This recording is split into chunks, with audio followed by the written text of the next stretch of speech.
नमस्कार, मैं आश्रुति। आप देख रहे हैं नेक्स्ट टाइम न्यूज। एलजेपी के सांसद और मुखिया रामविलास पासवान के बेटे चिराग पासवान का नाम बिहार के सियासी पटल पर तेजी से उभरते राजनेताओं में शामिल होता जा रहा है।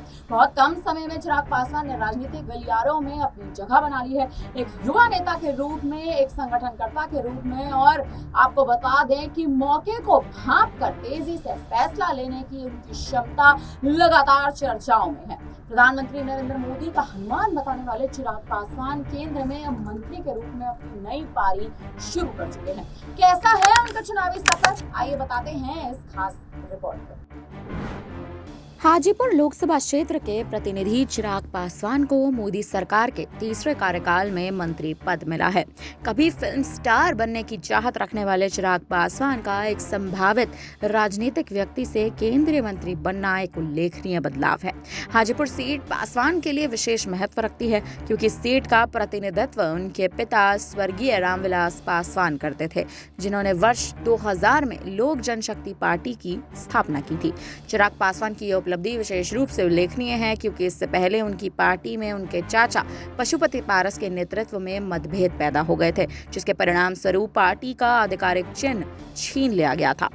इन्होंने 41 वर्ष पासवान को एक नया राजनीतिक संगठन लोक जनशक्ति पार्टी बनाने के लिए मजबूर किया, जिसने 2024 के लोकसभा चुनावों में सभी 5 सीटें हाजीपुर, जमुई, खगड़िया, समस्तीपुर और वैशाली पर जीत हासिल की थी। चिराग पासवान के राजनीतिक करियर की बात करें तो चिराग पासवान का राजनीतिक सफर साल 2012 में शुरू हुआ था, जब वे लोक जनशक्ति पार्टी में शामिल हुए थे। 2 साल बाद साल 2014 में उन्होंने बिहार की जमुई सीट से लोकसभा चुनाव लड़ा और जीत हासिल कर ली। यह सीट पासवान के लिए ऐतिहासिक महत्व रखती है क्योंकि उनके पिता ने 1977 में अपनी पहली जीत के बाद से 8 बार इस सीट का प्रतिनिधित्व किया था। आपको बता दें कि सांसद के रूप में अपने कार्यकाल के दौरान उन्होंने कई संसदीय समितियों में कार्य किया और लोजपा के केंद्रीय संसदीय बोर्ड के अध्यक्ष का पद संभाला था। साल 2019 में वे जमुई निर्वाचन क्षेत्र से एक बार फिर से चुनाव चुने और उन्होंने चुनाव भी लड़ा और उसी वर्ष उन्हें लोजपा का राष्ट्रीय अध्यक्ष चुन लिया गया।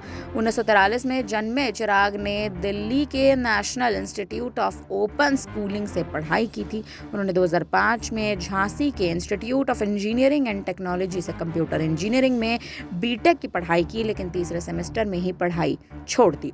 राजनीति में आने से पहले चिराग पासवान ने बॉलीवुड में भी कुछ समय बिताया। साल 2011 में उन्होंने कंगना रनौत के साथ फिल्म मिले ना मिले हम से बॉलीवुड में डेब्यू किया था। कंगना रनौत साल 2024 में चुनी जाने वाली सांसद हैं। हालांकि फिल्म ने बॉक्स ऑफिस पर अच्छा प्रदर्शन नहीं किया, जिसके कारण चिराग ने फिल्म उद्योग छोड़ दिया और साल 2012 में राजनीति में अपना करियर बनाया। चिराग का राजनीति में प्रवेश एलजेपी के लिए महत्वपूर्ण था। साल 2014 में भाजपा के साथ गठबंधन बनाने में महत्वपूर्ण भूमिका निभाई गई थी और अपने पिता को साल 2002 में गुजरात दंगों के बाद टूट चुकी साझेदारी को फिर से जोड़ने के लिए राजी किया था।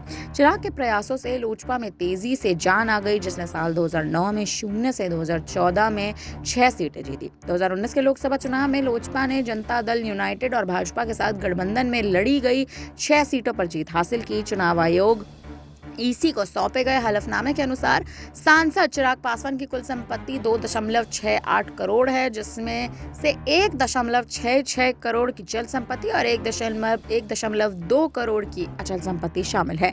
हालांकि साल 2020 में अपने पिता के निधन के बाद चिराग को विवादों का सामना करना पड़ा था, जब उनकी अपने चाचा पशुपति पारस से झड़प हो गई थी।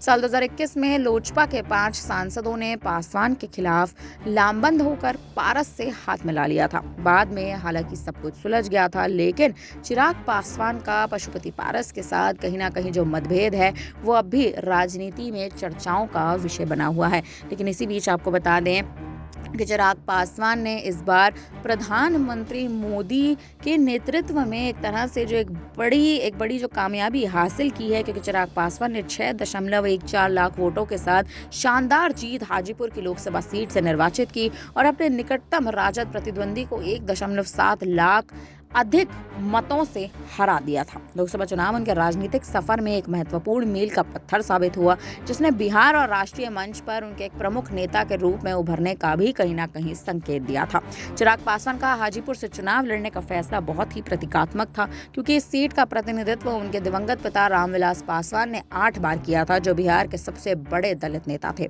इसके अलावा चिराग पासवान के नेतृत्व में लोक जनशक्ति पार्टी ने बिहार में लोकसभा की सभी 5 सीटों पर जीत हासिल करते हुए शानदार प्रदर्शन किया था। आपको बता दें, चिराग पासवान ने एक दशक से भी पहले राजनीति में कदम रखा है और साल 2011 में जिस हिसाब से कहीं ना कहीं वो बॉलीवुड से जन्मे, लेकिन रामविलास पासवान के मार्गदर्शन में चिराग ने 2014 में जमुई से लोकसभा चुनाव लड़ा, 2019 के आम चुनावों में इस सीट को बरकरार रखा। 2020 में रामविलास पासवान की मृत्यु के बाद चिराग और उनके चाचा पशुपति पारस के बीच पारिवारिक मतभेद और राजनीतिक दरार पैदा होने के बाद और वहीं चुनौतियों के बावजूद भी चिराग ने 2020 के बिहार के विधानसभा चुनाव में एनडीए से अलग होकर चुनाव लड़ने का विकल्प चुना था। जेडीयू के निर्वाचन क्षेत्र में उम्मीदवार उतारने की उनकी रणनीति ने नीतीश कुमार के नेतृत्व वाली पार्टी के प्रदर्शन को काफी प्रभावित किया था, जिससे उनकी सीटों की संख्या 2015 में 70 से अधिक से घटकर 2020 में केवल 43 रह गई थी। इस साहसिक कदम ने चिराग को बाहर में एक तरह से कहे तो जिस हिसाब से बिहार में एक अच्छा प्रदर्शन तो कहीं ना कहीं चिराग पासवान ने किया था, लेकिन मजबूत दलित नेता के रूप में भी चिराग पासवान स्थापित हो चुके थे। अब चिराग पासवान जिस हिसाब से राजनीति में बड़ा नाम बन चुके हैं, देखना दिलचस्प है कि आने वाले समय में चिराग पासवान किस रणनीति के साथ चलते नजर आ सकते हैं। आपको बता दें कि चिराग पासवान खुद को मोदी का हनुमान बताते हैं। जी हाँ, खुद को मोदी का हनुमान बताने वाले चिराग पासवान इन दिनों बिहार की राजनीति में लगातार लाइमलाइट में बने हुए हैं। कारण ये भी है क्योंकि हाल ही में प्रधानमंत्री मोदी के साथ चिराग पासवान की तमाम तस्वीरें कहीं ना कहीं वायरल हुई हैं। वजह है लोकसभा चुनाव 2024। बीते दिनों यानी 18 मार्च को आपको बता दें, भाजपा मुख्यालय से विनोद तावड़े ने बिहार के एनडीए गठबंधन में सीट शेयरिंग का अपना फॉर्मूला सार्वजनिक कर दिया था। इसमें भारतीय जनता पार्टी को 17 सीटें मिली थी, जदयू के खाते में 16 सीटें आई थी और इन्हीं सीटों पर चिराग पासवान आने वाले समय में लोजपा से लड़े भी थे और जीत कहीं ना कहीं उन्होंने हाजीपुर की सीट से दर्ज कर ली थी। उसके बाद से ही प्रधानमंत्री मोदी की नजरों में चिराग पासवान कहीं ना कहीं उभर चुके हैं। वहीं आपको ये भी बता दें कि उपेंद्र कुशवाहा और जीतन राम मांझी की पार्टी को एक सीट दी गई थी। इस ऐलान के साथ ही यह भी साफ हो चुका था कि भारतीय जनता पार्टी चिराग के चाचा पशुपति पारस को एक भी टिकट नहीं देना चाहती है और अब चिराग पासवान प्रधानमंत्री मोदी के बेहद करीब कहीं ना कहीं माने जा रहे हैं। प्रधानमंत्री मोदी के हनुमान कहे जाने वाले चिराग पासवान अब मंत्री पद पर बैठे हैं और मंत्री पद पर बैठे रहने के साथ साथ ही कहीं ना कहीं एनडीए का चेहरा बढ़ा रहे हैं। आपको ये भी बता दें, कयास इस बात के लगाए जा रहे हैं कि बिहार में 2025 में जो विधानसभा चुनाव है, इस विधानसभा चुनाव में चिराग पासवान मुख्यमंत्री के चेहरे पर एक बड़ी दावेदारी पेश कर सकते हैं। यानी मुख्यमंत्री का चेहरा कहीं ना कहीं चिराग पासवान के लिए एक बेहतरीन चेहरा है। युवाओं के बीच चिराग पासवान की जो एक खास पहचान है वो लगातार बढ़ती जा रही है और अब चिराग पासवान आने वाले समय में बिहार में मुख्यमंत्री की गद्दी की दावेदारी कैसे संभालेंगे, होते हैं तो कैसे संभालेंगे, ये एक बड़ा मुद्दा देखने वाला होने वाला है।